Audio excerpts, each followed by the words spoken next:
You got $100,000. Are you investing that in the S&P 500 or are you putting it into a USL club?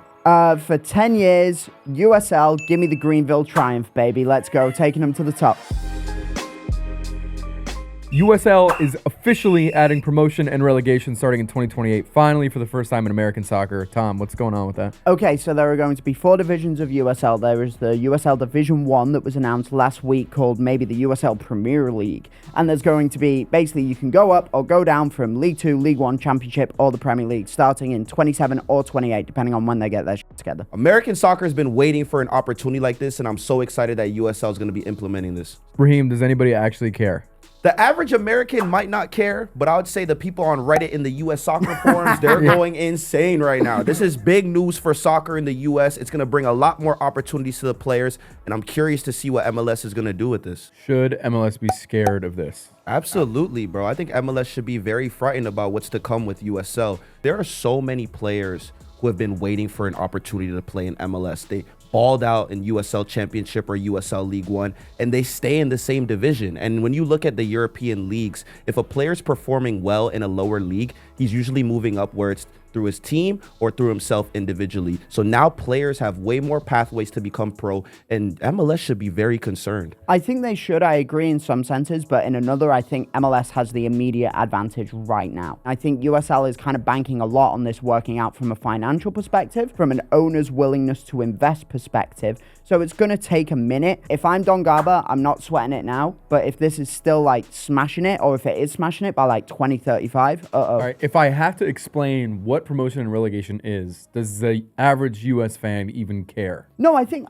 they should, because like what you need to do is search for parallels, right? And if you tell an American like this is the way this sport works worldwide, then yeah, they should care. And I think also we got to think about the quality of the league is going to get so much better because of the competitiveness. Do you know how many players check out mid-season in USL Champ or in leagues where there's no incentive to do well if you don't make playoffs? By the time September comes, your season is over pretty much. And there's teams just, kind of just lollygagging in last place, second to last place, just finishing out the season. Now that we have something to fight for, more money, more opportunities, more levels of play in the United States pyramid, this is so important for the development of American soccer. Do you know, I'm really interested to see what will happen to like small market teams as well, or people or clubs that traditionally haven't invested. Like El Paso, I don't know, I'm trying to think of small places. Or even like a Lexington, Kentucky. Exactly. Spots that haven't had to invest money. Now you're on the threat of relegation. So then the question becomes, are you almost happy to get relegated and sit in League One, be where you are, but never really attract anything other than mediocrity? Are you going to be Crystal Palace to them?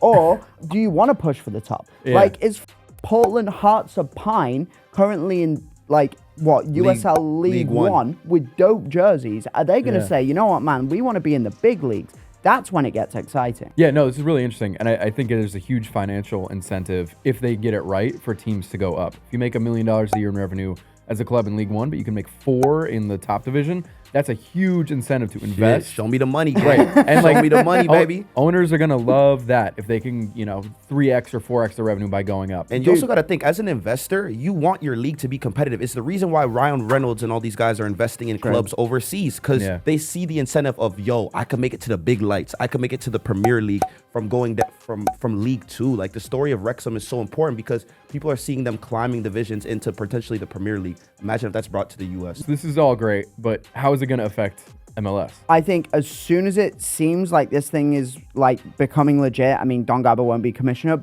probably by that point, but MLS is buying it. You got to remember, was it 2019? There were 4 clubs in the MLS that applied for expansion franchises. Indy 11 is still building a stadium because they think they can play in MLS. Sacramento Republic, they want to play in MLS, and I think as soon as MLS feels a little bit threatened, that sweet Apple money, that sweet whatever money is going to get invested. Whether they go pro-rel, I don't know, but they've got 4 or 5 clubs coming in.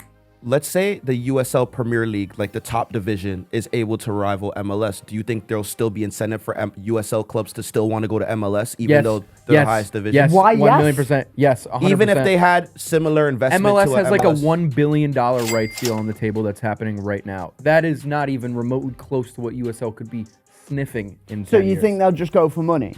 Yes. If you are USL and you have your 3 or 4 leagues, whatever, and you have access to give your clubs the opportunity to move up to a league where there is $1 billion of media rights revenue on the table, it would be stupid not to want to give your clubs access to that money. Of course, but what if these organizations that are working with MLS see USL now and like, wow, this is a way more open market. This is a lot more success for our money.